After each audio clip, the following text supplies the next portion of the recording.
बिस्मिल्लाहिर्रहमानिर्रहीम। शुरू करता हूँ अल्लाह पाक के बाबरकत नाम से जो दिलों के भेद खूब जानता है। लाखों करोड़ों दरूदे पाक उस पाक हस्ती पे जिनको अल्लाह पाक ने हमारी बख्शिश का वसीला बनाकर दुनिया में भेजा। प्यारे नाज़रीन मोहतरम, अस्सलामु अलैकुम। प्यारे नाज़रीन मोहतरम, इंतहाई सबक आमोज़ और ईमान को ताज़ा कर देने वाले दो वाक़यात हम आपके साथ इस वीडियो में शेयर करेंगे। तो वीडियो शुरू करने से पहले मेरी तमाम दोस्तों से इल्तमास है कि वो चैनल को सब्सक्राइब कर लें। प्यारे नाज़रीन मोहतरम, मोहम्मद हुसैन बगदादी रहमतुल्लाह अलैह फरमाते हैं कि एक दिन मैं बाजार गया तो देखा कि एक बांदी फरोख्त हो रही है। बांदी काली कलोटी थी। बेचने वाले ने कहा थोड़ी सी पागल है, लेना चाहते हो तो ले लो, लेकिन मुझे उसके चेहरे पर कोई पागलपन नजर नहीं आया। मैंने उसे खरीद लिया। जब रात का वक्त हुआ, मेरी आधी रात के वक्त आंख खुली तो देखा कि वो बांदी मुसल्ले पर बैठी हुई है। आंसुओं की जलियां लगी हुई हैं, राजो न्याज हो रहे हैं और मैं सुनता रहा। अचानक उसने कहा, ऐ अल्लाह, जो तू मुझसे मोहब्बत करता है मैं तुझे उस मोहब्बत का वास्ता देती हूँ। अभी इतनी सी बात कही थी कि मैंने उसकी बात को काटा और कहा, अरे अल्लाह की बंदी क्या कहती है, उल्टा क्यों कह दिया।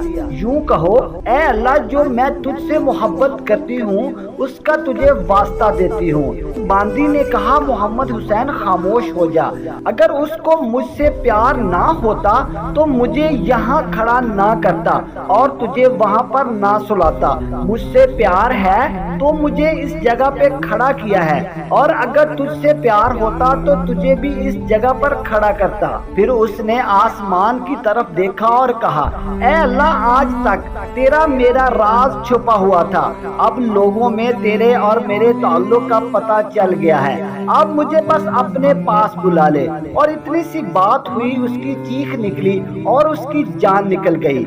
हजरत मोहम्मद हुसैन रहमतुल्लाह अलैह फरमाते हैं कि मैं घबरा गया और सुबह सुबह उसके कफन के लिए बाजार गया और उसका कफन खरीद कर वापस आया तो क्या देखता हूँ, सब्ज रेशम का कफन इसे पहनाया जा चुका है और उसके ऊपर लिखा हुआ था, सुन लो, अल्लाह के दोस्तों को कोई गम ना है, ना उनको कोई खौफ है। प्यारे नाज़रीन मोहतरम, इस दौर के हिसाब से मैं एक इंतहाई सबक आमोज़ वाक़या आप लोगों के साथ शेयर करने लगा हूँ।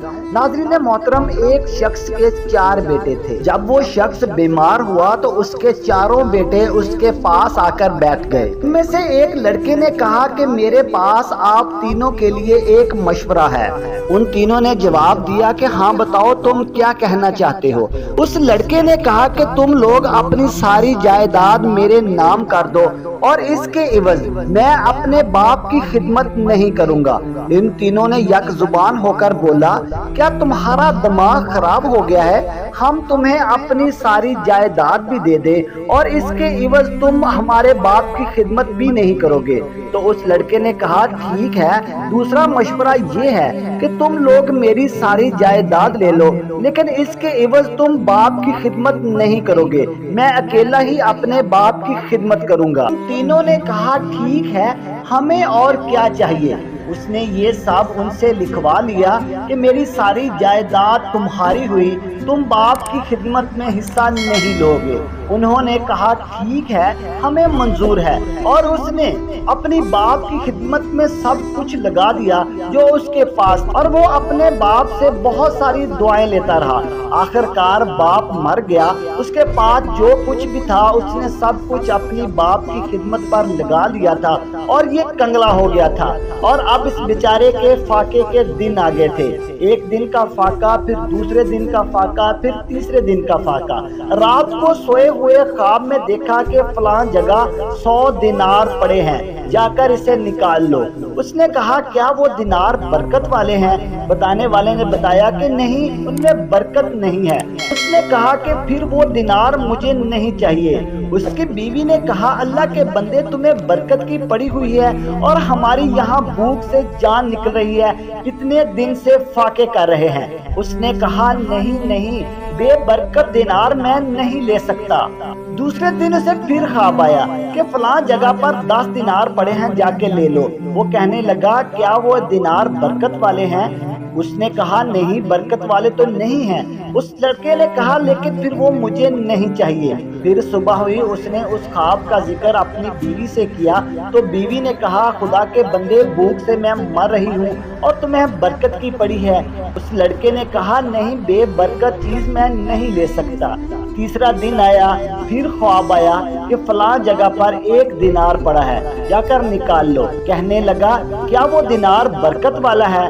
خواب والے نے بتایا کہ ہاں وہ دینار برکت والا ہے۔ پھر وہ شخص وہاں گیا اور اس نے دیکھا کہ وہاں 1 دینار پڑا ہوا ہے۔ اس نے وہ دینار نکال لیا۔ رستے میں اسے خیال آیا کہ اتنے دن سے میں نے اور میری بیوی نے کچھ نہیں کھایا، کیوں نہ اس دینار سے مچھلی خرید لی جائے۔ عربوں کا دستور ہے کہ وہ پوری کی پوری مچھلی گھر لے آتے ہیں، اسے صاف نہیں کرتے، اور وہ پوری مچھلی گھر لے آیا۔ جب اس نے مچھلی کو چیرا تو اس میں سے 2 موتی نکلے۔ وہ دوڑ کر بازار گیا، بازار میں وہ تاجروں سے ملا اور ان موتیوں کی قیمت لگوائی۔ انہوں نے کہا بھائی ہم اس کی قیمت ادا نہیں کر سکتے، آپ یہ موتی لے کر بادشاہ کے پاس چلے جائیں۔ پھر وہ موتی لے کر بادشاہ کے پاس گیا تو اس نے پوچھا جی اس کی کیا قیمت ہے؟ بادشاہ نے کہا 18 اونٹ سونے کے اس کو دے دیے جائیں، اس کی مناسب قیمت یہی ہے۔ بادشاہ نے پھر کہا نہیں 18 گھوڑے اور 18 خچر بھی سونے سے لاد کر اس کو دے دیے جائیں، اب یہ اس کی مناسب قیمت ہے۔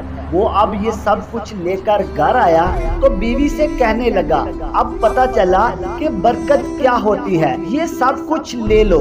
کچھ ہی عرصہ گزرا تھا کہ بادشاہ کو کسی نے بتایا کہ بادشاہ سلامت اس طرح کے 2 موتی ہوتے ہیں۔ اس کو بلایا گیا تو اس سے پوچھا گیا کہ اس کے ساتھ بھی کوئی دوسرا موتی ہے؟ اس نے کہا جی ہاں ہے۔ بادشاہ نے کہا وہ موتی بھی ہمیں لا دو۔ تو اس نے بادشاہ کو کہا پہلے اس کی قیمت آپ نے لگائی تھی، اب اس کی قیمت میں لگاؤں گا۔ بادشاہ نے کہا ہاں جو کچھ تم کہو گے تمہیں دے دیا جائے گا۔ اس نے کہا بادشاہ سلامت مجھے 60 خچر اور 60 گھوڑے لاد کر دے دیے جائیں۔ بادشاہ نے کہا بھائی جو یہ کہتا ہے اس کو عطا کر دیا جائے۔ یہ ساری دولت اسے کہاں سے ملی؟ یہ ساری دولت اس کو اس کے باپ کی خدمت کرنے سے اور اس کی دعا حاصل کرنے سے ملی۔ ناظرین محترم، جو چیزیں ہمیں نظر آ رہی ہوتی ہیں لیکن وہ ویسا نہیں ہوتا۔